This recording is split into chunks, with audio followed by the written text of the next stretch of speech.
본 방송에서 제공하는 투자 정보는 투자 판단에 대한 조언입니다. 방송에서 제공하는 주식의 가치, 가격 상승 및 하락에 대해서는 방송사에서 보장하지 않습니다.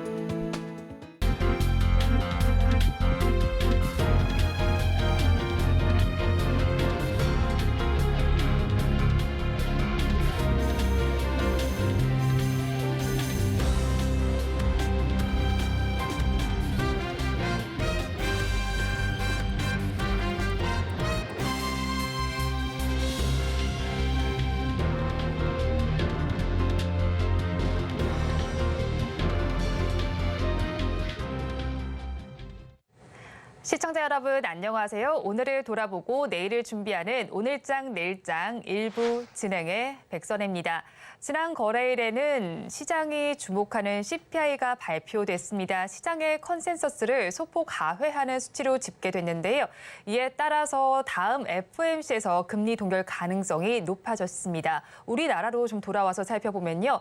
KDI는 우리 경제 성장률 전망치를 1.5%로 유지했습니다.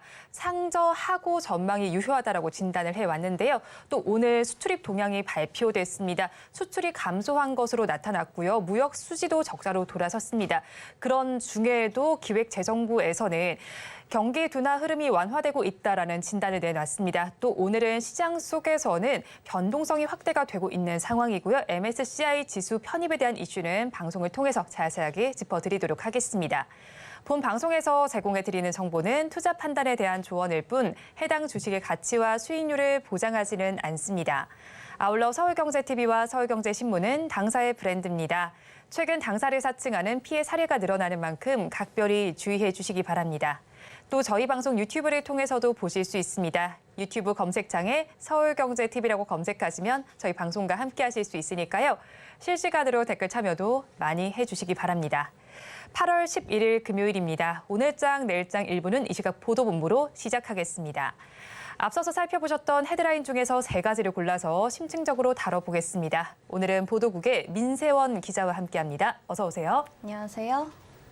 첫 소식부터 알아보겠습니다. 어제 미국의 물가 지표가 발표됐습니다. 그런데 미국 시장에 참여하는 개인 투자자들의 관심이 많이 쏠리고 있는 상황 속에서 지금 증권사 트레이딩 시스템에 문제가 생겼다라는 소식이 전해졌죠. 네, 맞습니다. 어제 미국 주식시장에 대한 투자자들의 관심이 몰린 가운데 키움증권에서 주식 주문이 제때 체결되지 않는 접속장애가 일어났습니다. 한국 시간 기준 미국 증시가 개장하는 어젯밤 10시 30분부터 10분 동안 들어온 주문이 최대 1시간 반 동안 처리되지 않았던 건데요. 제때 처리되지 않은 주문으로 일부 고객들은 손해를 보기도 했습니다. 어제는 개장 전 미국의 기준금리 향방을 좌우하는 소비자 물가지수가 발표돼서 장 초반부터 S&P 500과 나스닥 지수가 1% 넘게 오르는 등 변동성이 컸기 때문입니다. 구체적인 사례로는 개장 직후 팔았으면 18%의 이익을 볼 수 있었는데 접속 장애 동안 주가가 하락 전환에 손해를 봤다는 고객이 있었습니다. 고객들의 손해가 이만저만이 아니었을 것 같은데요. 키움증권 측은 이 사태에 대해서 어떤 해명을 내놓고 있을까요? 네, 키움증권 관계자는 우선 접속장애 원인에 대해 미국 현지 증권사에서 발생한 것이라고 밝혔습니다. 또 문제 발생 직후 10분 안에 들어간 주문들은 1시간 반 정도 후에 해결됐고 그 이후 들어간 주문들은 다른 증권사를 통해 즉시 해결했다고 덧붙였습니다. 또 손해를 본 고객들을 대상으로 보상을 검토하겠다는 입장도 밝혔습니다. 다음 소식입니다. 간편 결제와 오픈 결제가 떠오르면서 카드 없는 사회가 점점 커지고 있습니다. 이에 대해서 카드사에서는 어떤 대안을 내놓고 있을까요? 네, 본격적으로 다가올 카드 없는 사회에 대비해 카드 핀테크 업계는 QR 결제 규제를 통일하고 QR 결제를 활성화하기로 했습니다. 오늘 카드 업계에 따르면 8개 카드사와 벤사, 카카오페이와 네이버 파이낸셜 등 간편 결제사로 구성된 TF는 현재 규격 확정을 위한 막바지 작업을 진행 중입니다. TF는 국제 표준 규격인 EMV-QR을 올 4분기까지 보급하겠다는 목표로 움직이고 있습니다. 이달 중으로 작업이 마무리되면 참여사들은 가맹점 지정 협의에 들어간다는 방침입니다. 범용화를 위해선 마련된 표준 규격을 인식할 수 있는 가맹점들을 최대한 많이 확보해야 하기 때문입니다. 이번 작업이 이전 오픈페이, NFC 결제처럼 반쪽짜리 상용화에 그칠 수 있다는 우려도 나오고 있지만 업계에서는 이번만큼은 다르다며 강력한 의지를 효과를 내비치고 있습니다. 관건은 참여사들의 호환 소프트웨어 설치와 마케팅 비용 분담 협의가 될 거라는 게 관계자의 설명입니다. 그렇다면 현재 우리나라에서 QR 결제 현황이 어떻게 나타나는지 먼저 알아봐야겠네요. 네, 해외에선 QR 결제, 근거리 무선통신 결제 등이 표준으로 이미 자리 잡았지만 국내에선 제각각인 규격과 단말기 보급 미진으로 오프라인 결제 시스템이 상당히 뒤처져 있습니다. 해외, 특히 중국은 이미 길가 노점상에서도 QR 결제 이용이 가능할 정도로 발전했습니다. 국내 카드사들도 2018년부터 QR 결제 시스템을 마련은 해놨지만 각 사별로 규격이 다르고 카드와 가맹점 규격이 일치하지 않으면 결제가 이루어지지 않아 현장 애로가 적지 않습니다. 이를 해결하기 위해선 각 카드사가 자사 규격에 맞는 가맹점 장비를 공급해야 하지만 비용 문제 때문에 제대로 이루어지지 않는 모습입니다. 이런 틈을 타 애플페이와 삼성페이 등이 시장 점유율을 늘리고 있어 업계가 경각심을 느끼고 있는 겁니다.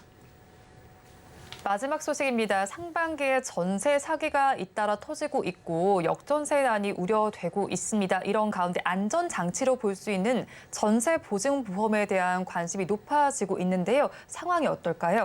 네, 올 상반기 전세보증보험 신규 가입 세대는 16만 3,222세대로 지난해 같은 기간보다 50% 급증했습니다. 주택도시보증공사가 집주인 대신 갚아준 전세보증금도 올 상반기 1조 원을 넘어섰는데요. 작년 한 해 대위 변제액인 9,241억 원을 이미 뛰어넘은 모습입니다. 반면 공사가 지난해 9천억 원 이상을 대위 변제하고 임대인으로부터 회수한 비율은 21%에 불과했습니다. 올 하반기 역전세가 정점을 찍으면서 보증금 반환이 어려운 집주인이 더 늘어날 것으로 예상돼 국토부는 자본금 확충을 통해 공사의 재정 악화를 막겠다고 밝혔습니다. 현재 공사의 자본금은 6조 4,362억 원인데 주택도시기금 운용계획 변경을 통한 3,800억 원가량의 자본 확충이 논의되고 있습니다. 하반기가 더 불안하다면 미리 대비를 해야 할 것 같은데요. 정부는 어떤 대비책을 내놓고 있을까요? 네, 국토교통부는 주택도시보증공사가 발급할 수 있는 보증 총액 한도를 자기 자본의 60배에서 70배로 늘리는 내용의 주택도시기금법 시행령 개정안을 입법 예고했다고 오늘 밝혔습니다. 지난 5월 자기 자본 대비 보증금액 총액, 즉 보증 배수를 70배까지 늘릴 수 있는 개정안이 국회를 통과했는데 해당 법에서 정한 최대치인 70배로 보증 한도를 확대하겠다는 겁니다. 현재 보증 배수는 60배인데 공사가 전세 보증금 을 대신 갚아주는 일이 늘어나면서 올해 연말이 되면 60배를 뛰어넘을 것으로 예상됩니다. 보증 한도에 도달하면 공사가 취급하는 모든 보증의 발급이 불가능해지기 때문에 연말 전 한도를 빠르게 늘려놔야 하는 상황입니다. 보증 배수 확대는 이달 말까지 입법 예고 기간을 거치고 9월 초 이뤄질 것으로 보입니다. 오늘의 경제 이슈 살펴봤습니다. 지금까지 보도국의 민세원 기자와 함께했습니다. 오늘 말씀 고맙습니다. 감사합니다. 계속해서 이 시각 시장 상황 살펴보도록 하겠습니다. 시황센터 연결해 보겠습니다. 최유정 캐스터가 준비하고 있습니다. 시황센터 최유정입니다. 간밤 미국 CPI는 3.2%로 시장의 예상치를 아주 조금 하회했고요. 또 뉴욕 증시는 전약 후강의 흐름으로 3대 지수 모두 강보합으로 마감을 했습니다. 또 오늘 밤에는 미국의 PPI가 발표될 예정인데요. PPI는 소비자 물가로 전가될 수 있는 만큼 아주 중요한 지표로 볼 수가 있습니다. 지난 6월에는 예상치를 하회하는 수치가 발표가 됐는데 이번에는 어떨지 계속해서 잘 지켜봐 주시면 좋을 것 같습니다. 오늘 우리 시장은 혼조세를 보이는 가운데 자세한 지수 상황 먼저 살펴보겠습니다. 먼저 코스피 지수 살펴보도록 하겠습니다. 코스피 어제는 약보합으로 마감을 했는데요. 오늘은 2611선에서 출발해 등락을 보이다 현재는 0.14% 빠진 2597선에서 움직이고 있습니다. 이어서 수급도 한번 살펴보도록 하겠습니다. 오늘 기관이 8거래일 연속 매도세 보여주고 있는데요. 92억 원 덜어내고 있는 모습입니다. 외국인도 166억 원 덜어내고 있는 모습이고요. 개인만이 순매수세 보여주고 있습니다. 196억 원 사들이고 있는 모습입니다. 이어서 코스닥 지수도 한번 살펴보도록 하겠습니다. 코스닥 오늘 빨간불 켜내주고 있는데요. 3거래일 연속 상승세 보여주고 있습니다. 오늘 913선에서 시작해 등락을 보이다 현재는 0.29% 상승한 913선에서 움직이고 있습니다. 이어서 코스닥 수급도 한번 살펴보도록 하겠습니다. 코스닥 수급 어제와 같은 흐름 보여주고 있는데요. 개인만이 순매수세 보여주고 있습니다. 772억 원 담아내고 있고요. 기관과 외국인 동반 매도세 보여주고 있습니다. 기관은 464억 원 덜어내고 있고요. 외국인은 234억 원 팔아내고 있는 모습입니다. 이어서 오늘장 특징 섹터도 살펴보도록 하겠습니다. 중국 정부가 자국민의 한국 단체 관광 여행을 허용한다는 입장을 발표하면서 중국 리오프닝 관련주 일제히 관심을 보이고 있습니다. 또 오는 9월 말에서 10월에는 중국의 연휴가 예정되어 있는데요. 이에 따라 중국 관광객들에 대한 기대감을 모으고 있습니다. 또 중국 관광객들은 한국 화장품에 대한 수요가 많기 때문에 화장품 관련주 수혜를 볼 것으로 예상되고 있습니다. 오늘 화장품 관련주 일제히 빨간불 켜내고 있는데요. 마녀공장 어제도 상한가를 기록했는데요. 오늘은 장중 VI가 걸리기도 하면서 6.87% 상승한 38,100원에 거래되고 있는 모습입니다. 코리아나 역시 어제 장중 상한가 기록했고요. 오늘 VI가 발동되기도 했는데요. 19.83% 상승해서 4,110원에 거래되고 있는 모습입니다. 이어서 한국 화장품도 살펴보겠습니다. 한국 화장품 어제에 이어 오늘도 상한가를 기록했습니다. 오늘은 52주 신고가를 경신했습니다. 9,710원에서 거래가 되고 있습니다. 이어서 다음 특징 섹터도 살펴보도록 하겠습니다. 태풍 관련주인데요. 지난 9일 태풍 카눈이 우리나라 내륙 지방을 관통할 것이라는 관측이 나오면서 태풍 관련주 일제히 상승을 했습니다. 태풍이 지나가고 나면 시설을 처리하고 보수하는 작업이 필요하기 때문에 관련주 일제히 상승을 했는데요. 하지만 오늘 오전 1시께 태풍이 휴전선을 지나 강화도 북동부를 지나갔다는 소식에 태풍 관련주 일제히 하락세 보이고 있습니다. 먼저 인성 ENT 살펴보겠습니다. 2.33% 빠진 8,400원에서 거래가 되고 있고요. 환경보건사업인 자연과 환경 2.22% 하락한 1,235원에서 거래가 되고 있습니다. 유보텍 역시 오늘 5.71% 빠진 891원에서 거래가 되고 있는 모습입니다. 이상 오늘장 시황 살펴봤습니다. 남은 오후장도 저희와 계속해서 함께 하시면서 현명한 투자 전략 세워가시길 바라겠습니다. 이상 최유정이었습니다.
시시각각 변하는 시장의 이슈와 주가의 변동성에 투자 전략을 업데이트해보는 시간입니다. 오늘은 헤르메스 스타 김시은 팀장과 함께합니다. 어서 오세요. 네, 안녕하세요.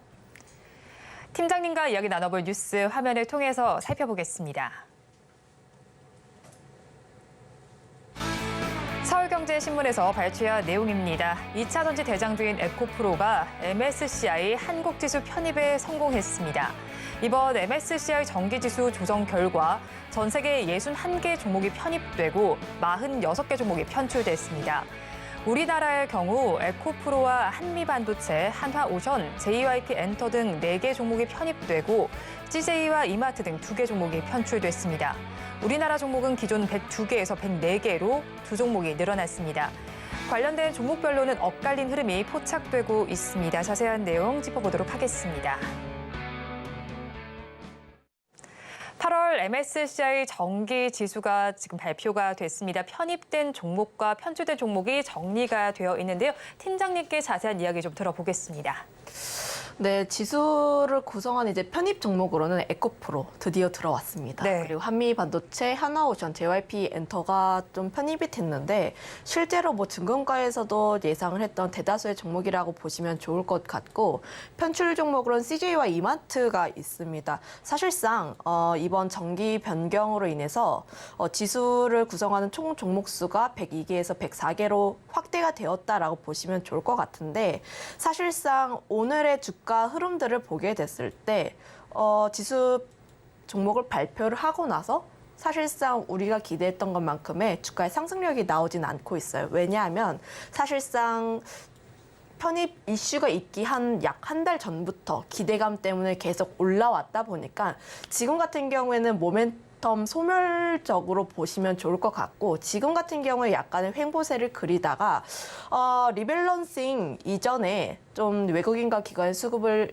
들어올 가능성이 좀 크다라고 보여지고 있는데 아무래도 좀 패시브 자금에 대한 기대감도 있기도 하고 글로벌 펀드가 좀 선물 매매를 하기 위해선 MSCI 지수를 좀 놓고 해야 돼요. 그러다 네. 보니까 그 점에 있어서 리밸런싱 전에 외국인과 기관의 자금이 들어올 가능성이 있기 때문에 상승에 대한 흐름 가능성은 있지만 사실상 지금 현 시점에서 보면은 MSCI 편입이라는 이슈가 좀 소멸이 됐기 때문에 사실상 관련 종목군들의 주가의 흐름들은 약간 지지부진하다. 이렇게 정리하겠습니다. 이게 재료 소멸의 관점으로 지금 주가가 움직이는 거네요. 그래서 지금 주가를 좀 살펴보니까요. 에코프로는 2%대 하락세를 보이고 있고요. 한미 반도체는 음봉으로 지금 전환이 되어 있네요. 2%대 강세를 그래도 보이긴 합니다. 한화오션의 경우에는 1%대 강세를 보이는데 아래 꼬리 좀 길게 단 음봉 형성 중이고요. JYP 엔터의 경우도 1%대 강세를 보이긴 하지만 음봉입니다. 그럼 지금 시간대 지금 주가 상황은 어떻게 진단하실까요?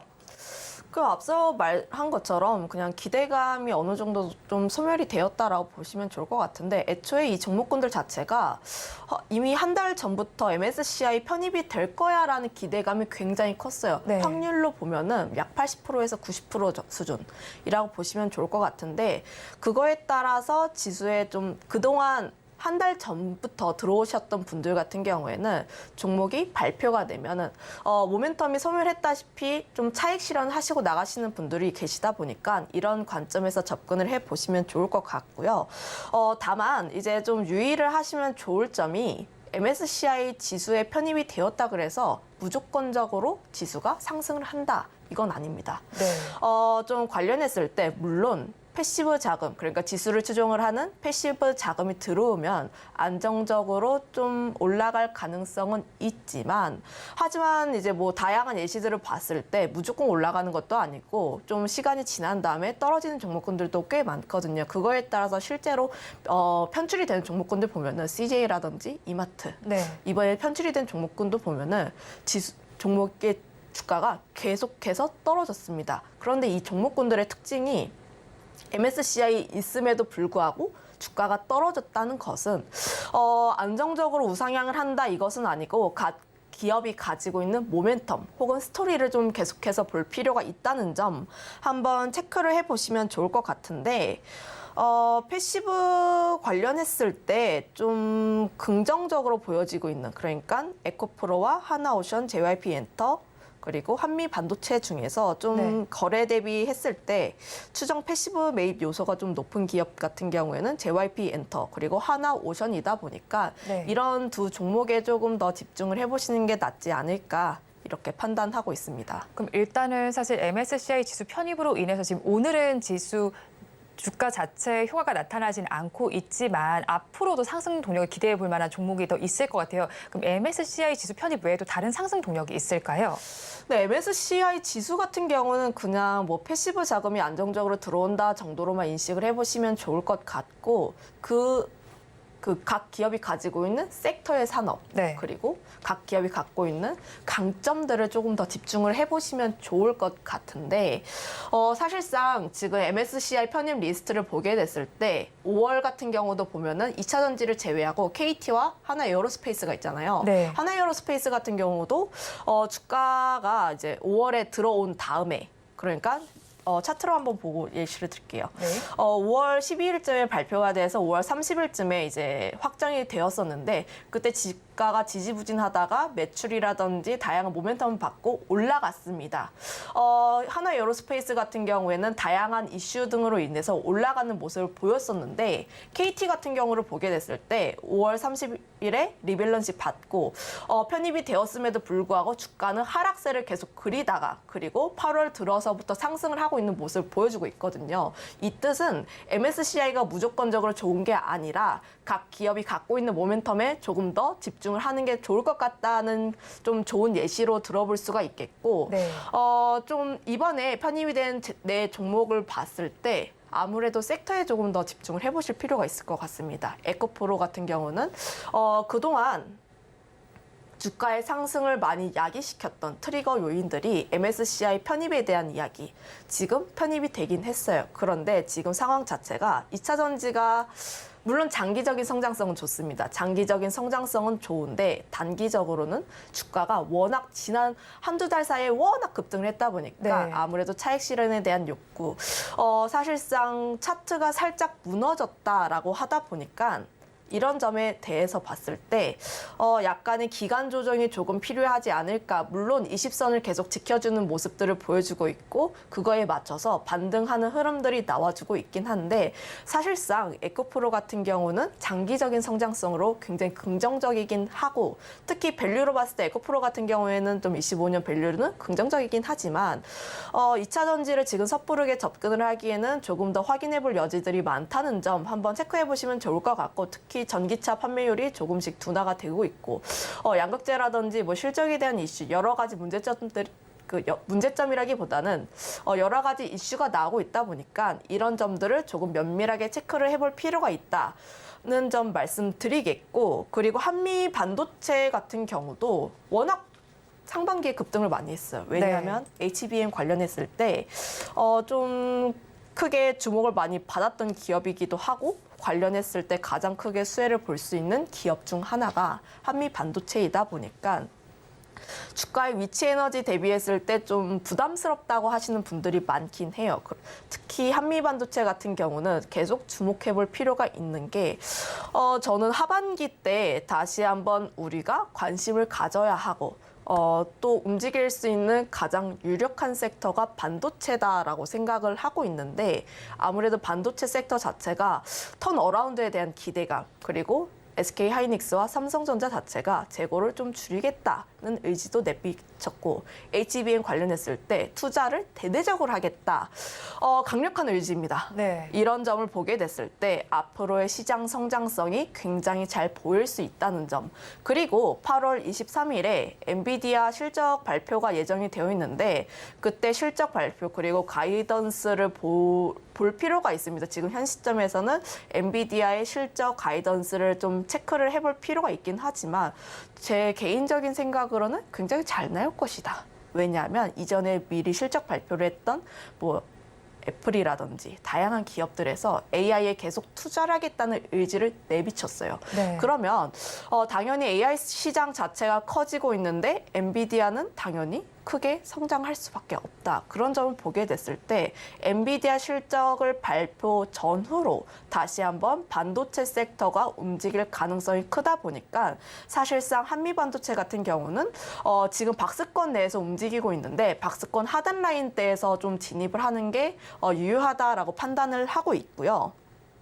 그다음에 하나오션으로 보게 됐을 때 하나오션 같은 경우는 굉장히 긍정적입니다. 왜냐하면 조선산업 자체가 지금 턴어라운드를 하고 있고 실제로 2주 전쯤에 한 삼성중공업에서 실적 발표를 하고 나서 다시 네. 한번 조선주에 훈풍이 불었습니다.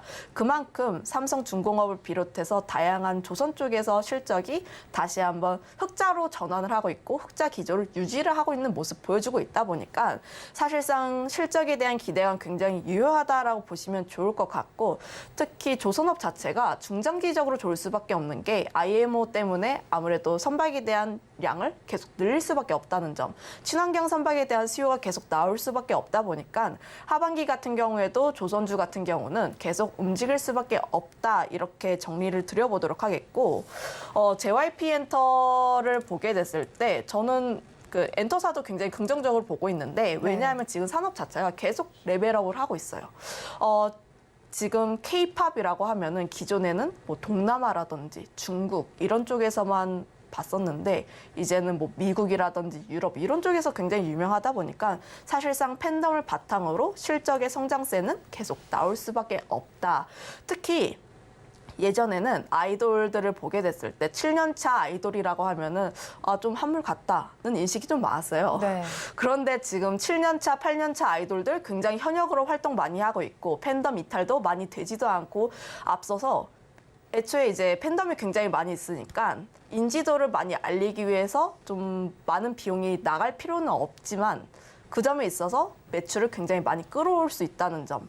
그리고 최근에 이제 데뷔를 하는 아티스트들도 보면은 강한 팬덤을 많이 유입시키고 있습니다. 특히 뭐 대표적으로 뉴진스라든지 르세라핌 이런 친구들인데 사실상 신인으로 데뷔를 하는 친구들도 큰 팬덤을 형성하고 있다 보니까 사실상 지금 엔터 산업 같은 경우는 계속 잘 될 수밖에 없다는 점을 보면은 대표적으로 지금 4가지 종목군들의 산업이 계속 성장을 하는 모습 보여주고 있고 특히 몇몇 기업 같은 경우에는 실적에 대한 턴 어라운드 기대감까지 있다 보니까 이런 점을 고려했을 때 MSCI를 떼놓고 보더라도 굉장히 긍정적으로 볼 수밖에 없는 요소들이 굉장히 많다. 이렇게 정리하겠습니다. 네, 일단 MSCI 이슈만 보기보다는 업종 전반의 흐름이 어떤지를 체크하는 것이 필요하다라고 전해주셨습니다. 그렇다면 금양은 지금 편입되지 못하면서 주가가 하락세를 보이고 있습니다. 9%대 낙폭이 나타나고 있는데 이번에 MSCI에 편입되지 못한 부분이 과열 종목 요건에 해당되면서 되지 못한 거였거든요. 그렇다면 11월 반기 리뷰에서는 편입이 좀 될 수 있을까요? 저는 가능성은 좀 크다라고 보고 있는데 아무래도 지금 뭐 금양 같은 경우에는 극단적으로 주가가 워낙 크게 상승했다 보니까 이런 부분이 좀 저촉되면서 편입이 불발됐지만 시가총액이 좀 4조 5천억 원 이상을 유지를 한다면 편입의 가능성이 굉장히 크다라고 보고 있는데 지금 9%대 하락을 하고 있어도 금양의 시총이 지금 7조입니다. 7조가 넘어가고 있다 보니까 사실상 그 점에 있어서 2차 전지 섹터 쪽에서 견조하게 움직여주기만 한다면 금양 같은 경우에는 좀 편입 가능성이 굉장히 크다 이렇게 판단하고 있습니다. 네, 11월 반기 지수는 편입할 가능성이 크다라고 짚어주셨습니다. 그러면 MSCI 편출 종목이죠. CJ와 이마트는 큰 낙폭을 보여주지는 않는데 증권가에서는 이 종목들을 좀 비관적으로 예측을 하고 있는데요. 팀장님께서는 어떻게 보실까요? 네, 사실 두 기업 모두 산업적으로 좀 큰 메리트가 없어요. 다른 섹터 대비했을 때 어떤 큰 호재가 있는 게 있을까 했을 때 그렇게 크게 없거든요. 우선 첫 번째로 CJ를 보게 되면은 CJ도 좀 이슈가 너무 최근에 많았습니다. 안 좋은 이슈들이 많았었는데 특히 CJ ENM 같은 경우는 뭐 실적 부진에 대한 내용. 특히 2분기 영업 손실 같은 경우에는 적자를 전환했기도 했고 CGV 같은 경우에는 물론 흑자 전환을 했습니다. 그런데 우리 주주분들의 마음을 많이 아프게 했던 유상증자 이슈가 있다 보니까 사실상 좀 괘씸하다라고 할 수가 있을 것 같아요. 왜냐하면 너무 어렵다 그래서 유상증자를 했는데 2분기 실적은 흑자 전환을 했네? 라고 보면은 사실상 제가 주주 입장이라면 좀 마음이 너무 아플 것 같아요. 네. 그런 부분이 사실 주가 그 기업의 이미지, 투자 심리를 좀 훼손시키는 영향이 크다 보니까 이런 부분을 보게 됐을 때 조금 보수적으로 볼 필요가 있지 않을까. 스튜디오 드래곤도 보면은 횡령 이슈도 있기도 했고 특히 실적이 전년 대비했을 때 좋지는 않습니다. 하락하는 모습 보여주고 있다 보니까 아무래도 이런 점들을 조금 감안을 했을 때 물론 CJ가 지주사이고 좀 매출이 견조하게 나오긴 해요. 하지만 주가의 위치가 좀 낮다고 했을 때 저평가가 되어 있었다. 저평가에 있다라고 했을 때 무조건 담아야 된다. 이건 아니라고 생각을 하거든요. 왜냐하면 저평가인 종목군들 너무 많아요. 너무 많은데 사실상 그 저평가 종목군 중에서 부각을 받은 뭐 LS 같은 경우가 있죠. LS가 만년 저평가를 받다가 이번에 뭐 신성장 동력이라든지 뭐 신재생 에너지 이런 쪽으로 부각이 되면서 주가가 굉장히 크게 튀어 올랐잖아요. 그런 것처럼 CJ도 저평가에 대한 매력은 있을 수 있지만 앞으로 더 성장을 하기 위한 모멘텀이 부각될 필요가 있다는 점 한번 말씀드리겠고, 이마트 같은 경우도 사실 유통이 그렇게 좋지는 않습니다. 네. 이마트도 보게 됐을 때 주가의 위치가 좀 낮긴 하지만 사실상 이마트가 좀 더 올라가기 위해선 쿠팡을 이길 필요가 있다는 점. 작년까지는 이마트가 유통 1위였어요. 1위였는데 그 1위 자리를 1분기 그리고 2분기 매출에서 쿠팡이 밀렸습니다. 아무래도 뭐 쿠팡 사용하시는 분들 같은 경우에는 계속 쿠팡만 사용을 하는데 저도 쿠팡을 많이 사용을 하거든요. 네. 이마트를 잘 안 쓰고. 그런 점에서 봤을 때 두 기업 간의 매출 격차는 계속 확대가 될 것이다라고 보고 있고, 아무래도 지금 전망 자체가 이마트는 M&A라든지 다양한 활동을 하기 위해서 차입금을 계속 늘려왔습니다. 그런 부분에서 봤을 때 이마트 같은 경우에는 우선 실적을 올릴 필요가 있다는 점 한번 말씀드려보자면, 이마트와 CJ 같은 경우에는 아직까지 보수적으로 접근해 볼 필요가 있다. 기보유자분들 같은 경우를 봤을 때 물론 마음이 아프긴 합니다만 지금 이 자리에서 손절을 할 수는 없어요. 왜냐하면 지금 이 위치에서 고점 대비했을 때 20%, 30%가 빠졌다면 내가 본전이 되기 위해서는 50% 이상이 와야 합니다. 그런 점에서 봤을 때 지금 이 자리에서 매도를 하시기보다는 분할적으로 반등을 했을 때 조금씩 비중을 조절을 하자라는 의견 드리겠습니다. 네, MSCI에서 편출된 두 종목의 경우에는 매력도가 떨어진다라고 정리를 해주셨습니다. 탑픽 종목은 이어지는 화면을 통해서 확인해 보시기 바랍니다. 지금까지 헤르메스스타 김시은 팀장과 함께했습니다. 오늘 말씀 고맙습니다.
마켓 리더의 시선으로 글로벌 경제와 산업 트렌드를 체크하고 이걸 수익으로 연결해보는 시간, 고수의 선택 시간입니다.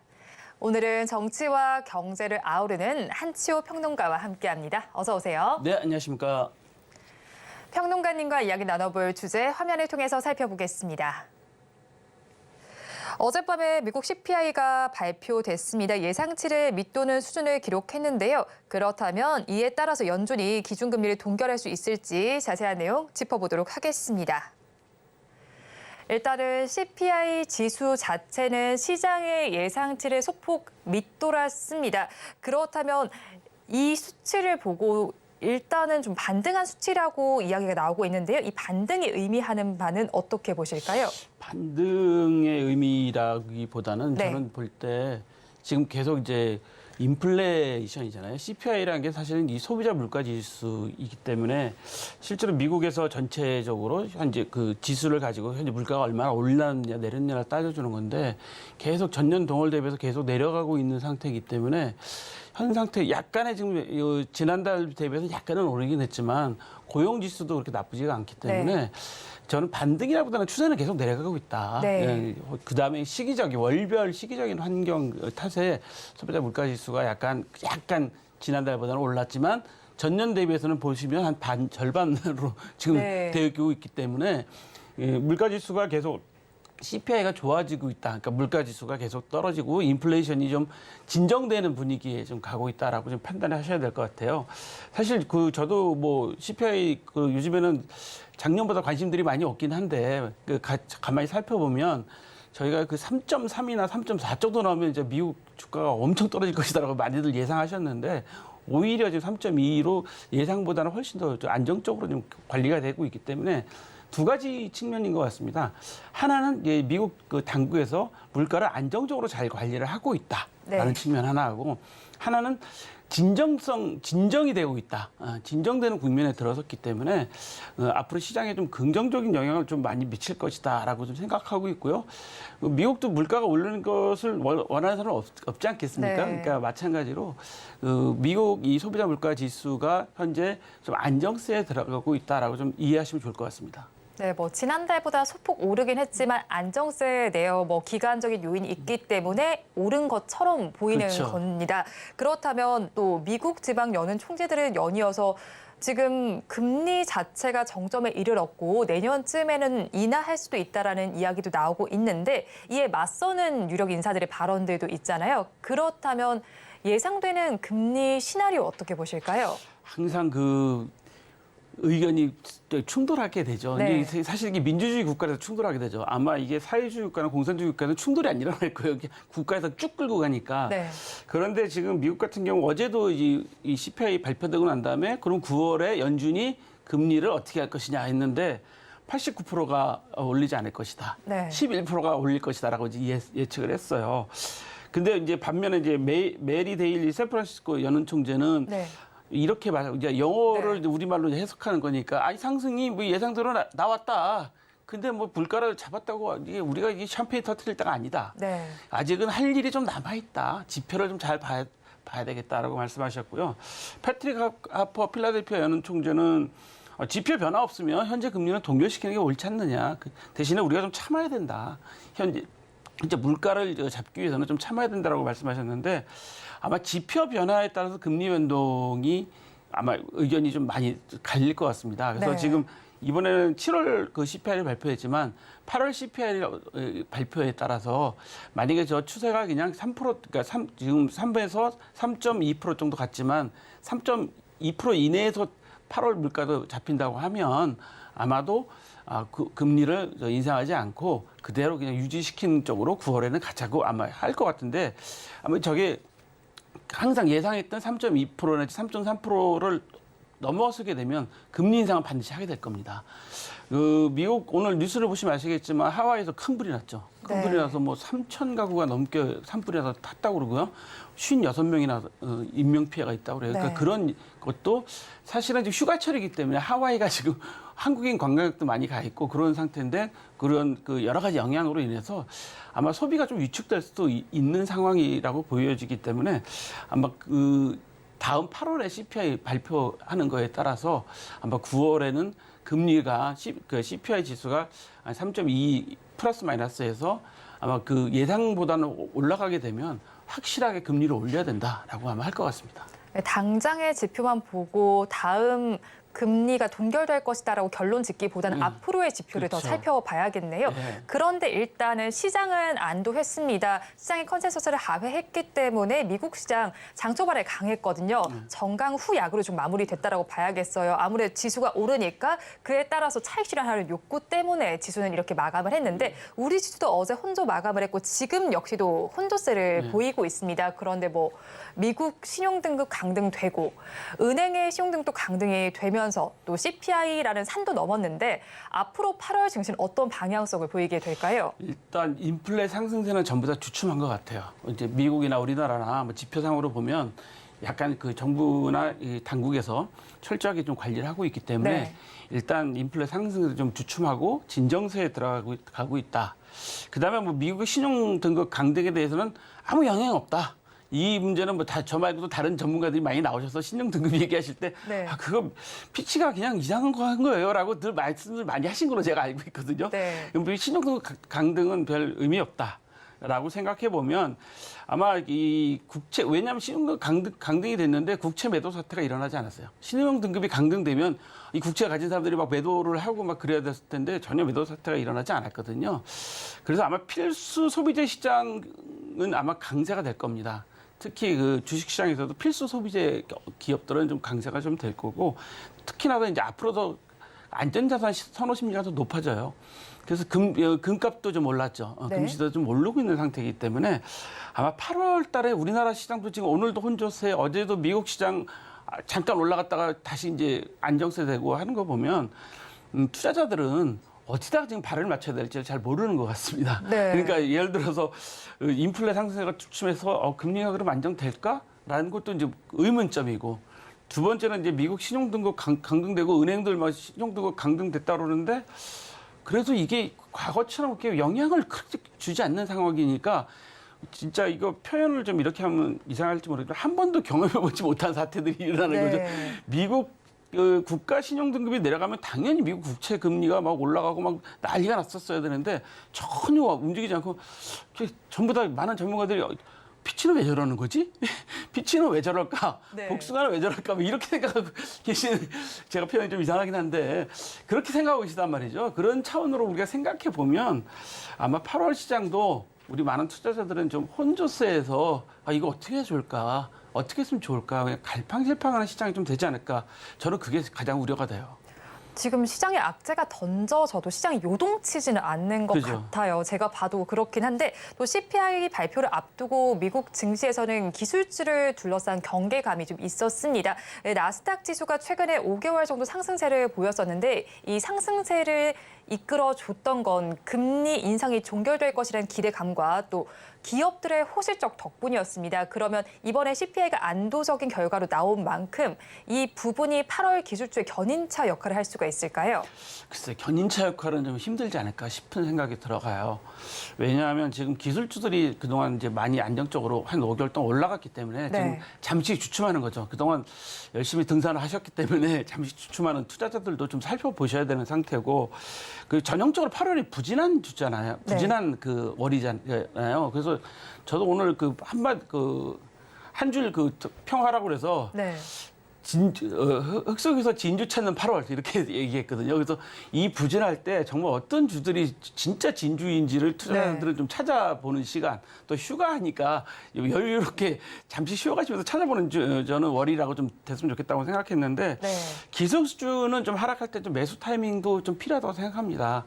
왜냐하면 우리가 기술주는 사실은 영원하겠다고 저는 생각해요. 지금 뭐 엔비디아에서 뭐 새로운 AI 반도체 출시를 선언을 했는데도 주가가 안 오른다 그러는데 그것은 이제 엔비디아의 전략이기 때문에 바로 반응하지 않는 것이고 애플 중심으로 좀 대형 기술주 중심으로는 좀 여러 가지 호재들도 있잖아요. 그런데 여기서 이제 제가 말씀드리는 게 하락시 매수 타이밍이기도 하고 두 번째로는 좀 방어적으로 좀 장기적인 투자가 필요하다라고 생각합니다. 제가 그 애플을 사시는 애플에 주로 투자를 하시는 분들한테 많이 이야기를 듣거든요. 우리나라도 마찬가지잖아요. 삼성전자만 투자하시는 분들이 있어요. 그래서 삼성전자 투자하시는 분들한테만 여쭤보면 그래도 삼성전자는 연 내가 3%, 5%는 수익을 해. 근데 은행에 예금하는 것보다 훨씬 낫지 않아. 뭐 이렇게 이야기를 하시는 것처럼 이 대형 기술주들은 늘 자기 방어 기제를 갖고 있기 때문에 주가가 폭락하거나 뭐 그런 일은 생기지 않을 겁니다. 그리고 우리 생활에 이제 기술이 필요 없는 항목이 있을까요? 저는 모든 우리 생활에 기술이 다 필요하다고 생각하거든요. 우리 방송에서도 지금 우리 카메라 감독님도 계시고 뭐 여러 기술진들이 계시지만 여기에 계속 새로운 그 기자재가 나오고 새로운 기능이 첨부된 방송이 더 좋아지고 있는 것처럼 우리 모든 생활에 그렇거든요. 그렇기 때문에 아마 기술주들은 뭐 이상하게 영원 불멸이라고 표현하기는 좀 그렇긴 한데 기술주들은 좀 안심하고 장기적으로 좀 방어적인 투자가 좀 필요한 상황이기 때문에 제가 항상 말씀드리고 싶은 게 투자하시는 분들이 좀 마음이 급하세요. 급하셔서 당장 떨어지면 뭐 큰일 나는 줄 알고 하시는데 그러시지 말고 장기적으로 내가 할 수 있는 체력, 제가 항상 투자 체력이라고 말씀드리거든요. 네. 내가 할 수 있는 투자 자금, 여유 자금 가지시고 투자 체력을 좀 다지신 상태에서 기술주는 좀 장기적으로 방어적으로 투자하면 좋겠다라고 말씀드립니다. 기술주에 대해서는 장기적으로 방어적인 투자 전략을 짜가면 좋겠다라는 의견을 말씀을 해주셨습니다. 그런데 성장주임에도 불구하고요. 제약 바이오주는 그간 긴 터널을 지나고 있습니다. 2차 전지만큼 투심이 올라오지 못하고 있는데 그래도 요즘에는 뭐 치매다, 당뇨다, 비만 치료제다 하면서 다시 또 시각이 쏠리고 있거든요. 그런데 이런 상승세가 3일 천하로 끝날지 아니면 추세적인 반등세로 이어질 수 있을지 궁금한데 평론가님께서는 어떻게 보실까요? 제약바이오는 아마 그 기술주처럼 네. 꼭 필요한 겁니다. 우리 헬스케어, 우리 건강과 관심 없는 분들은 없죠. 네. 또 건강해야 되고 아프지 말아야 되는 건 너무나 당연한 거기 때문에 얼마 전에 뭐 제약회사에서 그 현재 그 의료보험에 지정되기 전까지는 그 폐암 그 약을 또 무료로 또 주기로 했다고 이런 발표도 했지 않습니까? 그렇기 때문에 제약바이오는 시간이 오래 걸릴 뿐이죠. 왜냐하면 약을 개발하거나 시험하면서 임상시험하거나 하는 시간들이 많이 걸리기 때문에 그 투자해놓고 난 다음에 바로 뭐 효과가 나타난다 그런 게 아니지 않습니까? 그래서 제약바이오는 지금 그동안에 빛이 좀 가려져 있었죠. 기술주나 지금 말씀하신 것처럼 2차 전지 이런 주들에 좀 가려져 있었기 때문에 이제부터는 좀 제약바이오 주들이 좀 상승세가 좀 될 것 같고요. 제약바이오뿐만 아니라 헬스케어까지 결합된 그 주식들을 좀 보셔야 될 것 같습니다. 여기에 또 이제 그 새롭게 ETF 출시되는데 바이오 관련된 ETF들이 지금 상품이 많이 출시되고 네. 있어서 어차피 이 ETF들은 또 바이오 재료를 또 출시하면 또 사야 되니까 네. 수급에서도 뒷받침이 되기 때문에 제약 바이오주가 아마 가을에 저희를 좀 즐겁게 해주지 않을까라는 기대를 좀 해봅니다. 제약 바이오 추세적인 반등이 좀 있을 것이다라고 진단을 해주셨네요. 예. 그렇다면 또 현지 시간으로 24일부터는 잭슨홀 미팅이 열리게 됩니다. 이걸 바라보는 시선이 많은 이유가 여기서 나온 결과가 각국 은행들의 통화 정책에 영향을 미치기 때문일 것 같습니다. 그러면 8월 잭슨홀 미팅의 관전 포인트는 어떻게 보실까요? 저는 12분이죠. 연준 네. 의장 이사회 멤버들이 그분들의 치열한 아마 그 격론이 벌어질 것 같습니다. 왜냐하면 금리를 현재 동결해야 되겠다. 아니면 금리를 지금 조금 더 올려서 빨리 그 인플레를 잡아야 되겠다. 뭐 이런 여러 가지 상황들을 아마 하시게 될 텐데요. 여기서 우리가 한 가지 알고 넘어가야 될 게 미국의 금리를 올렸다가 올리지 않았다가 계속 좀 갈팡질팡한 연준이 그런 측면이 있거든요. 그러다 보니까 세계 다른 그 중앙은행들도 금리를 호주나 뭐 캐나다 같은 경우도 올렸다가 중단했다, 갈팡질팡한 측면이 있었어요. 네.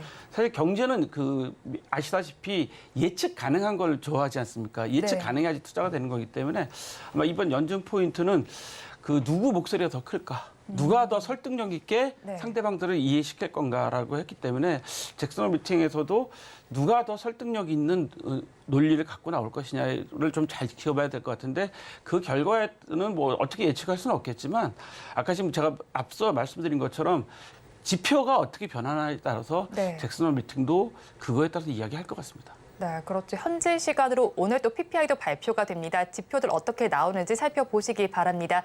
지금까지 한치호 경제평론가와 함께했습니다. 오늘 말씀도 고맙습니다. 오늘장 내일장 일부에서 전해드렸던 소식 정리해서 보여드리겠습니다. 화면을 통해서 확인해 보시죠. 오늘장 내일장 일부의 핵심입니다. MSCI 편입 종목은 기업별로 모멘텀을 살핀 후에 공략할 필요가 있겠고요. 다음으로 JYP 엔터테인먼트는 실적주와 성장주의 매력을 다 갖췄습니다. 마지막으로 8월은 약세장입니다. 조정 시에는 기술주를 매수하는 것이 좋겠습니다. 본 방송에서 제공해드리는 정보는 투자 판단에 대한 조언일 뿐 해당 주식의 가치와 수익률을 보장하지는 않습니다. 아울러 서울경제TV와 서울경제신문은 당사의 브랜드입니다. 최근 당사를 사칭하는 피해 사례가 늘어나는 만큼 각별히 주의해 주시기 바랍니다. 오늘장 내일장 1부에서 준비한 소식은 여기까지입니다. 저희는 잠시 후 2부로 돌아오겠습니다. 함께해 주신 여러분 고맙습니다.